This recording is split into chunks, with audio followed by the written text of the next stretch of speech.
I really started again, well, for the first time. I'm not pulling any punches when I'm at these events, because I kept walking around the one in Vegas, and I mentioned a few times, wow, a lot of the leaders in this field are really bad.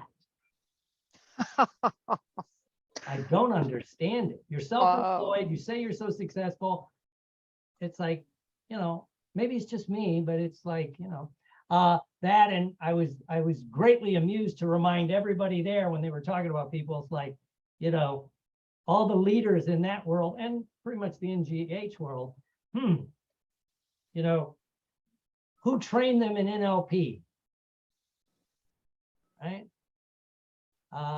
So, and a few people asked me, you really train like Jason Lynette and Richard Nongard, and I could go down the list, Scott Sandlin. I got their data if you want it, when they took the trainings. Stephen G. Jones, pointed that out to people. So, because I was always very calm and like very more reserved, but it's like, as I said in a couple of my seminars, I don't give a shit anymore. My career's on this side now. I'm doing other stuff that I find more interesting. So, to me, it's fascinating. But I played that song, How Do You Like Me Now? Because, it can, whatever motivates you, right? And your mission, other people won't understand. And it's challenging. And the line in the song I really like is when, he said he went to Tennessee to chase his dream. She made fun of him. We see people do that all the time. Even just starting your hypnosis practice. Why are you doing that?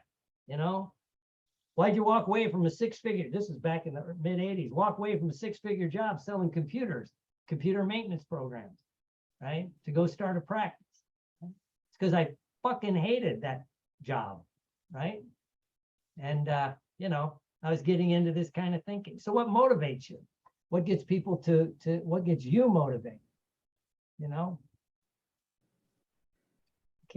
I'm trying to figure out something. All right, so today I said I would talk about a new NLP technique. Actually, I'm going to put two things together. Because I had yeah, Billy, yeah, in the Navy. Remember playing that at the NGH in like 97, right before my daughter went in the Navy? We were playing it at the, I think Charles was there. We were, like, good luck, daughter. You're going to grow up quick on that in boot camp and in the Navy. But anyway, so I was going to do a technique, and it's kind of a riff on what one of the most talented people I've come across lately, Jeff Neal, taught during the sports training, and one thing I've done quite a bit and how useful it can be. Can't get my, anyway, I don't know why my, hold on, I'm trying to get one thing done. Technical difficulties.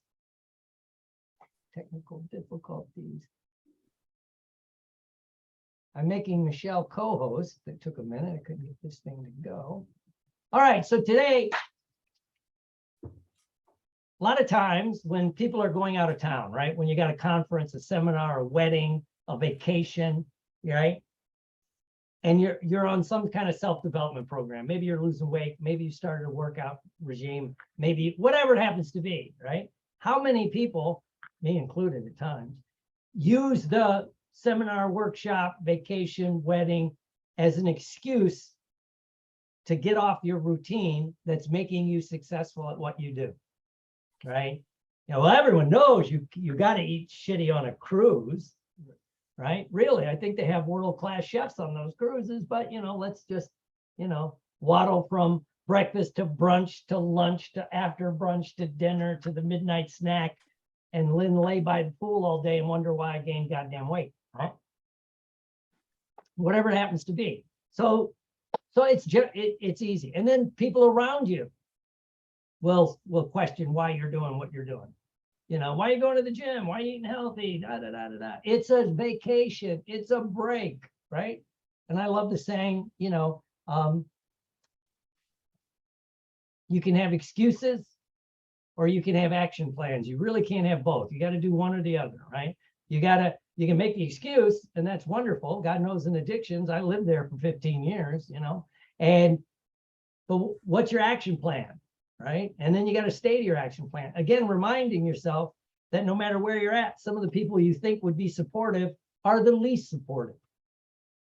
You know, in fact, I had a wonderful experience at HypnoThoughts. I thought amusing, you know, because we were at the pool party, you know, and a guy there sponsors the pool party, buys everybody drinks under the old, I guess he thinks it impresses people. Makes me wonder how good a trainer you are if you got to get people drunk to like you, but that's a different story.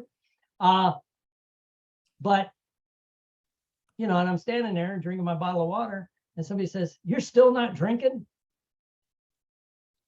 You know, don't you know you could overcome it with your mind?" And I'm like, really? This is interesting, you know, right? And then they mentioned, well, someone says in our field, and I'm like, really? She's an asshole.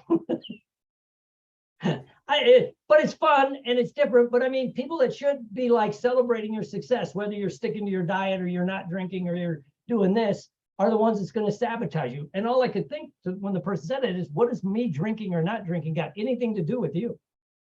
Absolutely nothing to do with you. I was having fun. I danced. Michelle was there. She saw me. I'm Reed. I'm out there dancing, you know, shaking my ass like a high school cheerleader. You know, I was having fun. Yeah. So the people that should support you, sometimes they don't. It's kind of sad, but it's true. So, you know, and I tried to maintain my routine. It's why I kept a car there, why I would do what I would do, you know, so, but how do you keep that routine? That's the question, right? So, you know, Jeff Neal taught a really cool technique, and I'm going to kind of take his technique, I don't know what to call it yet, and morph on it, right? Which is, because if you've ever had this experience, you're going to something like that, a seminar, workshop, class, whatever it happens to be, and you plan on, I'm going to do this, and I'm going to do that, and I'm going to do this. And then you get there and the plans go this way and everything else goes that way. And then you come back and you go, bleh. Why did I do that? Right? Why did I skip the workouts, eat the shit, do whatever, right? And so here's, you know, Jeff taught a technique. It's what it is you go out past the experience you want to have. Like you do an experience success, you imagine doing this experience successfully, and you go out past it and look back on how you feel because you made it successfully, if that makes sense. I'm like, that's a cool technique. You know, he does it with his athletes, right? And they're getting ready, you know, fighters, they're getting ready to go into the ring. That's kind of a high stress thing. You're going out in a stadium with 5,000 or 10,000 screaming fans, literally fighting for your life. It seems like at times, you know, we think we have stress. That's stress when you're stepping into the octagon or the boxing ring, right? And so I'm like, that's a cool technique. I wonder if I could tweak that for what I have to do, right? So I was thinking, okay, I'm going to this conference, and I've been there before a little bit, so I kind of knew what was going to go on. So I laid out a plan in my mind. I wanted to do this, I wanted to do that, I wanted to do this, right? And because I forget who taught me this, I built in a little bit of flexibility. You know, knowing that, like, yeah, I could stick to my diet, but you know what? I don't want to be a Nazi about shit, right? A food Nazi or whatever, right? But I could do some things. So I had my plan, and I could do the new behavior generator, picture myself at the conference. I kind of knew, you know, what it would be like and all the stuff that was going to go on. Excuse me. And then I was going to sneak away. Plus, I knew my schedule. I was off on Thursday. I didn't really have classes on Saturday. So I went and worked out at a health club on Tuesday or Thursday and Saturday, which is kind of my normal routine, right?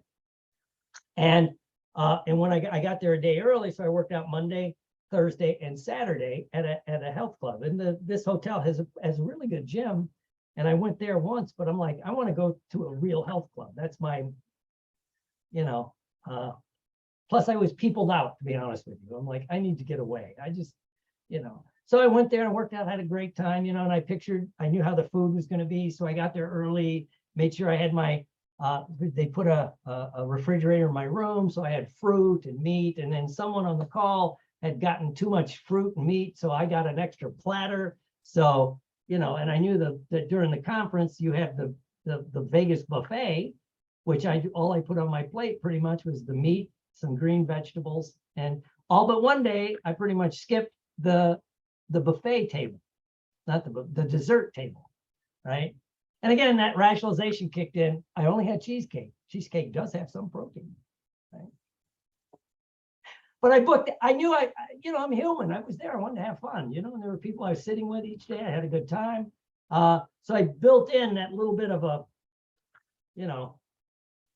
flexibility in my plan, because we have an ex-military commander here. If you're building out a battle plan, you better have some flexibility in there, because shit's going to break, shit's going to go wrong. People are going to not do what you want them to do, right? So anyway, I built that in my plan. I thought, this is great. I'm going to do this. So then I ran the new behavior generator, right? And I saw myself doing it, right? Great, that's the plan. And then I pictured myself after the conference, after I got back home, which I got home Monday, late Monday, because it was an interesting flight home, right? So I got home late Monday. And so actually it was yesterday and Tuesday, I imagined a couple of days after the conference, looking back, how would I feel if I stuck to my plan? How would I feel? What would I see, hear, or feel? Well, I actually lost a pound. I didn't gain weight while I was there. I kept up my workouts. The days I went to the gym, the days I didn't, I did cardio, Taibo shit in my room, right? And so it was like, I could do this thing. We're in the internet generation. I had my laptop. I could just call up the workout. The hotel rooms are pretty spacious there, so there was room to do my little stuff. How would I feel doing that? Well, there's nothing wrong with feeling accomplishment and pride that, hey, I stuck to it, and other than the 2 pieces of cheesecake, okay, 2.5 pieces of cheesecake. One day I had a little bit extra, but that's over the 7 days I was gone. I would call that a victory, right? And I kept up. I did that, right? And I had fun. I accomplished what I wanted to do there, meeting people, went to a lot of brand new workshops like Hypnosis 101. Someone on the call did like NLP, presuppositions of NLP. I went to another one on, basic inductions, all these subjects I think I'm pretty familiar with, right? But I went there, it was fun. A couple of people I knew that were doing it. Steve Rollins, Michelle, Albert Vermonte did a brilliant one on for NLP for actors. And so I was bouncing in and out a lot of the entry-level stuff, because I'm convinced it's the things I know that I do not do that's probably my sabotage. I'm on to the next thing, or trying to do this, or trying to do that. No, I didn't go there to grade their skills, Mr. Reed. I was there like, let's just have some fun. I went in asking the questions I didn't do it today, but what can I learn new today? What's going to amuse me in this class? Is there something here I can learn differently? I went to Tracy Connaught, one of her classes. It was a blast. So I was just bouncing around going, how can I have fun? What can I learn? Right? Because I don't want to be one of those trainers that never go into other people's seminars because I have nothing left to learn. Right? I think I have a lot to relearn because, I'm constantly working on it. So anyway, the technique was, and I should write it up, is, I kind of laid out the plan as best I could. I kind of knew what was going to go on. I knew when I was teaching, all that, I could work that in there. And then ran it in my head as the new behavior generator, see myself doing all those things, right? And then fast forward to after the event, sticking to my plan pretty tight, looking back, and how does that make me feel? Going, I pretty much accomplished those goals, right? I didn't lose my temper that I can remember once, right? Which that's unusual for me. I put that in my plan because lately there's a reason why in acting I can go from smiling guy to rageful serial killer. It's called accessing those inner states. And I can express it good in a horror film. But I didn't get upset. I had a good time, networked with people, got along with people I usually don't get along with. Right? And it was good time. And then how that made me feel, right? And then access those feelings. And it worked. When I got back and I was thinking about it yesterday, I'm like, it worked. I sat through it, you know, and ran through it. And looking back, it was surprisingly effective. I always forget, because I have the paradox of knowledge, how effective these techniques are if you bother to apply them. You know, if you bother to apply them, right? How many of us on this call, because you're all coaches and hypnotists and all that, masters at this, you'll do it with other people, but you won't do it on yourself, right? You'll put it in the back burner. And I say that to self-disclose, because during the conference, about 4 people came up and go, well, I want to thank you. I go, for what? You know?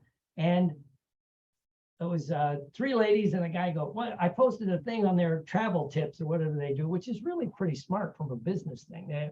They ask, I don't know if they ask or some of us just started doing it. Those of us do a lot of conferences. What are your tips to make a conference go well? And so people were not just like, come to my class bullshit. It was like, well, I do this, you know, I posted, I carry that little, thanks to my wife, a little humidifier, because Vegas is dry. I don't take it when I go to Massachusetts, but in Vegas, that little humidifier is good. And a technique I learned from a seminar guy, put a wet towel over the air conditioner to get some more humidity. And I was just posting stuff like that. And people were posting ideas, you know, when you're checking into especially in Vegas, checking in the hotel, if you give them even $5 tip, right? 5 or 10, or, you know, you just put it down as you're checking in and go, this is for you, right? It gets you either upgraded. It got my refrigerator for free. I said, well, I need a fridge.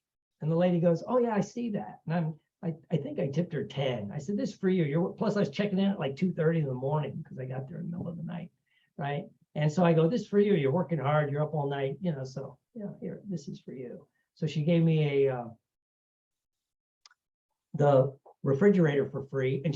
And I go, if it's possible, could I be not too close to the elevators, but not all the way at the end of the hall? Because it's a goddamn 100-yard dash at the end of that, to get to the end of that hall at that hotel. It's a huge hotel. It's Vegas, baby. You know, it's a huge hotel, right? So she put me like about a 20% in. So it was away from the elevator and the noise, but not a, you know, hike to the end. So she, you know, and it was just that little thing. And when I was checking in to get my car, you know, it was the middle of the night. And all I did was slap a 5 down and go, this is for you. You're working hard. He goes, well, thank you. And I said, now, just between me and you, I don't want any of that bullshit. I don't want extra coverage. I don't want the gas. I don't want, you know, tolls or any of that bullshit that you guys tag on, if that's okay with you, as I'm sliding them, just $5, right?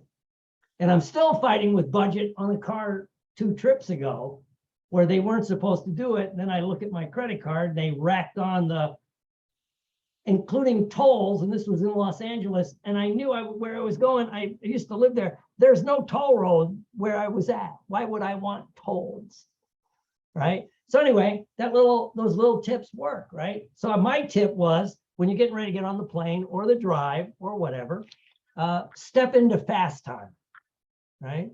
Close your eyes, imagine an event you went through, a course, a seminar, anything where you had fun and time flew. Right? When you have a good movie, will do it to you, but any experience you have where time flies and you step into that experience, fast time, how's it feel on the inside when you're in fast time? Your brain's operating, you're feeling great, you're doing this, you're doing all those things, and you're having fun. And the next thing you know, the party's over, the movie's over, the seminar, the workshop's over. It was great. So step into that experience as you're getting ready to leave, either get on the airplane or even drive, right? Getting in your car to drive. And you will not speed, by the way. I tell some people, then you're going to drive fast. No, not necessarily. You're just going to get lost in the moment, you know.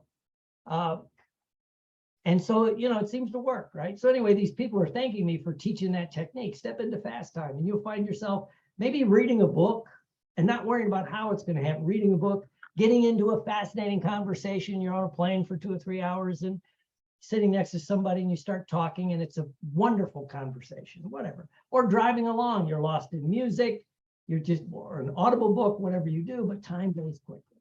So these people came up and were thanking me for it. And I'm like, oh, cool, thanks. It's good to know. Thank you for doing, thank you for thanking me, yada, yada, yada. But in the back of my mind is going, fuck, I forgot to do that. Right. And it was an okay trip out to Vegas. It wasn't bad. It just, it's a 4.5-hour flight from Tampa, and it's a direct flight, right? And midnight, I left Tampa at 11 o'clock, landed in like whatever it was, 1:30 or 2 in the morning, and got my car and all that other stuff. Think of Vegas, most things don't close. So anyway, but I didn't do it on the way out there. Even though I just did the I taught it. I said, this is what people should do. I didn't do it. I didn't do it. So on the way back, as I got to the airport early, because again, I'm taking the red eye home, leaves Vegas at 11 o'clock. Was supposed to land here at like 5:30 in the morning or 6. And plane was there when I got there, because I got there real early, like 7:30, right? And the plane was there. So I'm like, oh, cool, the plane's here. I know I'm going home, right? And we're about to get on the plane. And I did the little exercise, doing my stretches, stepped into fast time. And amazing thing happened as I'm stepping up to get on the plane, in the zone 1 boarding, because I paid to board early on Frontier. I started a conversation with the guy behind me. And I just said, well, usually the flights back from Vegas are very quiet. The flights to Vegas can get a little noisy, because people are gearing up from the party. The flights home, people are going, what the hell did I do? Or whatever they did, right? It's Vegas. And so just start a conversation. I just said to him, I go, yeah, usually flights out of Vegas at night or on the way home out of here are quiet. He goes, oh, he was in California. We were in line like 15 minutes. There was a little bit of delay. That's not unusual, right? And found out he was retired Army, just retired in the last few months as a chief warrant officer in the Army. Moved to Tampa. We start this conversation and we're talking. He's a warrant officer. I go, were you a pilot? Because I was a crew chief, and we start, no, he was some guy training. I don't know what that was, but it was, I think more, information technology, right? So anyway, he got his warrant officer commission in the Army and spent 26 years. We carried on a lovely conversation. There's no other for it. Just pleasant, shooting shit, and laughed the whole time. He started talking, we were saying something. I said, oh yeah, my daughter talks about, when she was deployed one time, that how some of these deployed women fall in love with the idea that they're a Kandahar 10, as they would say, when you're deployed, your ratings and attractiveness, females, this is very sexist, but I'll say it, your attractiveness goes up, so when you're in the green zone, you're a Kandahar 10, you're a deployed 9, right? Then when you get back to port, now you're back to, and he goes, I haven't heard that since he was deployed to Iraq. And so we're standing there talking and anyway, that's part 1. Then we get on the plane and I took my melatonin and I'm sitting there getting ready to crash. And suddenly the mechanics get on the plane. There was a problem. They had to change something and it was right above one of the first seats, right? And so, first of all, everybody else is bitching. Why didn't they do this for the 2 hours the plane was here? Why didn't they do that? Everything people could do. And I'm thinking, maybe they needed the pilot on board to help with whatever's going on. I remember that just from, I could, as a crew chief, you're doing work, but you need somebody in the pilot seat to do whatever it is, right? I didn't know, but everybody's bitching. I thought and because I was in fast time, I thought it was funny, right? And so it was fun and everybody's and I'm just watching for a minute. And the next thing I know, they're doing the ding, ding, ding. We've started our final descent into Tampa, or we'll be starting our descent in about 45 minutes out, right? Because I passed out. I was just literally out for almost the whole time, and so I got up and, because I am an old white guy, I did have to go to the bathroom. So I got up, was coming out and the flight attendant was there. I go, how long were we delayed? And he goes, you were out, because I was sitting right up front. And I said, yeah, like, thank God, because he goes, we were delayed like an hour and 40 minutes, right? I said, really? I had no idea, because I knew we were late, Because when I looked at my watch, you know, it said one time, but I looked outside, it was sunlight. So we were coming in, it was like, I think we landed at 8, you know, instead of like 6 in the morning, we landed at 8, right? And so it was kind of fun. Using fast time actually worked, right? Because I actually did it. And wait, there's more. If you order now, no. Then I land in Tampa, and I went to get my bag, right? I had my roll on, but I had checked the bag. And so I went to get my bag. It took an hour and 20 minutes to get my bag, right? Because they announced they were, I give them credit, they were transparent, I guess you say. They like, look, to be honest with you, we only got one crew, right? And they're going on break. It was their break time. And I know, and people bitch, well, they could work through it and this, that. And I go, I've had union jobs where if you miss your break, you lose your break. I ain't missing my break. I don't care that grandma's got to wait on her damn bag in Tampa. I'm taking my break, right? So I thought it was amusing. Then people bitch, why don't they hire somebody? And I was the one said, well, you know, if nobody wants the job, it's kind of hard to hire anybody. You know, it's like they could offer it. Mr. Reed's going through that. Here it is. It's good money. We'll throw this at you. But, you know, and of course, on the other side, I said it is amusing because I remember they laid off like almost the whole ground crew when COVID hit. You know, then when they went to call them back, guess what? They had other jobs, but that's a different story. But I just found the whole thing amusing, right? And yes, I was tired from being on an airplane with the over 6 hours with the delay on the tarmac, right? Then I found out when he goes, yeah, you could have got up and left. They let everybody off the plane if they wanted to leave while they were fixing the thing. I'm like, I was out, man. I was passed out in the corner, right? So anyway, it worked. It reminded me the power of this. So step into fast time if you got a trip. And then, you know, I have another trip next week. Week from tomorrow, I fly to beautiful, where is it? Providence, Rhode Island. I'm gonna get my rental car because the rental car there is over less than half of what it would cost me to rent a car in Boston. Right. So I fly into, and it's a direct flight, right, from Tampa to Providence. So I'm going up there for the National Guild of Hypnotists Convention. So I want to make sure I step into fast time. I'm going to do the same process that I said about, okay, here's my plan with some parameters in there. And, you know, can I stick to the plan? You know, and because I do know that, we'll get 1 second, Charles. I do know, like, right across the street from where we stay is a Planet Fitness, which I'm a member of. You know, so I could just take my little butt across get in my car, because I'm one of those guys that'll drive, you know, half a mile to go work out. You know, but there's that, and there's grocery stores that I guess now they have. I'm actually staying at the hotel where the conference is, which I rarely do there. And I know they have refrigerators in the room and microwaves and a coffee pot. So I'm like, okay, I could, you know, other than that wonderful goddamn turkey dinner they give you on Saturday night, I'm, you know, and last year I didn't even go for the turkey dinner. I fell asleep. I did the process there and I fell asleep, missed the banquet. First time in 30 years, I missed the banquet, right?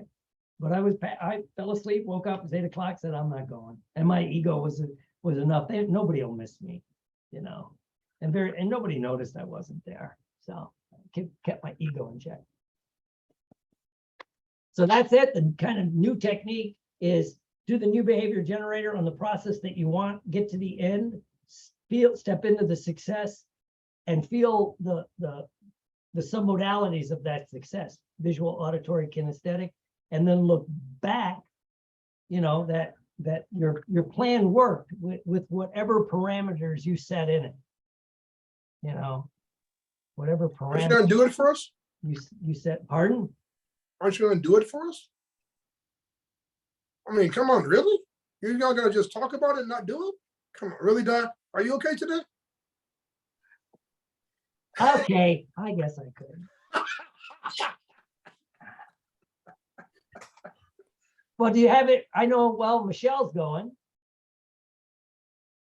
to the conference, right? Anybody got a trip coming up? Anybody got something they need to do?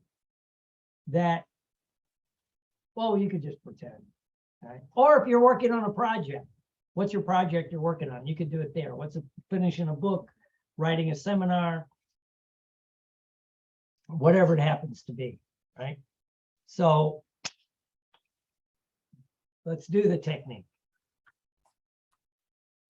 Cool. Good. Take a deep breath and close your eyes. And now imagine, and all sounds that you hear just help you to relax.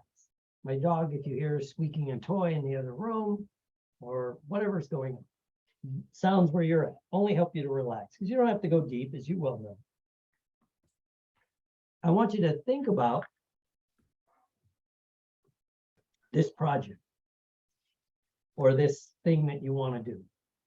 Maybe, or if you've got a trip and you want to stay to your routine on the trip. And now see yourself doing all the things that you know you want to do. And now if you're going on a trip, the flight, the travel, sticking to your routine, whatever that routine is, exercise, nutrition, meditation, self-care, right? So you stay to it. Or if you're on a project, see yourself doing all the steps you know you need to do to finish that project. Write the book, edit the book, get some feedback, whatever it is you need to do. And see yourself doing that and working in some realistic parameters. You know, but very tight, realistic parameters. Very tight, realistic parameters. Because you're still human, but you stick to your plan 75, 80%.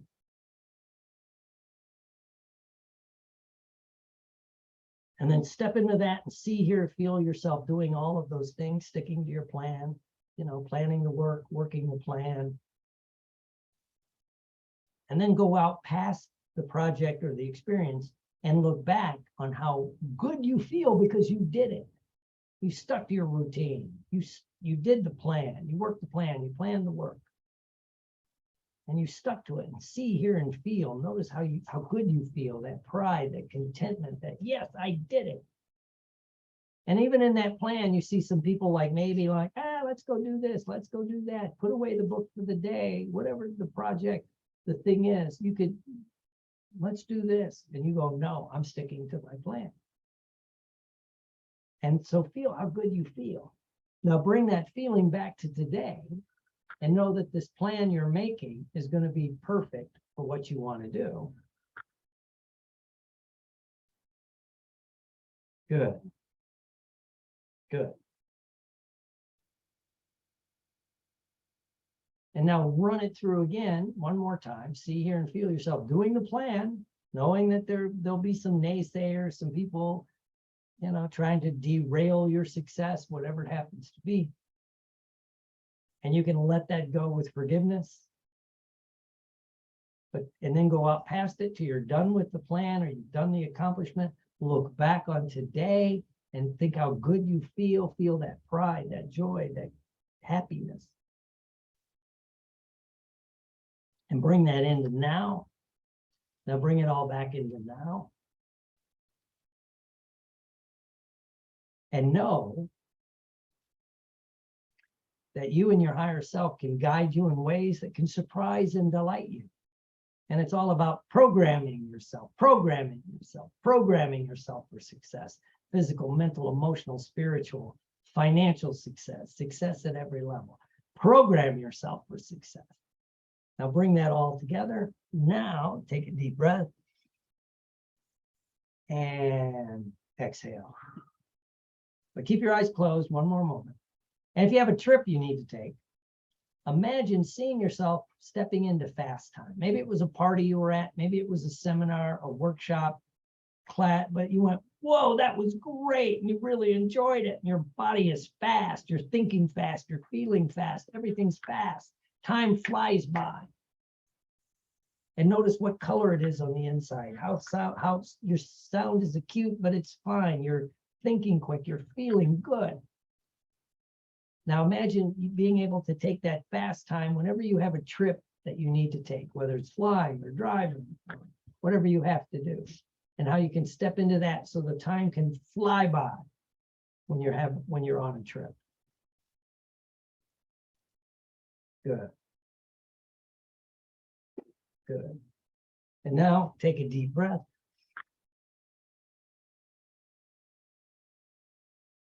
Open your eyes. Come on back.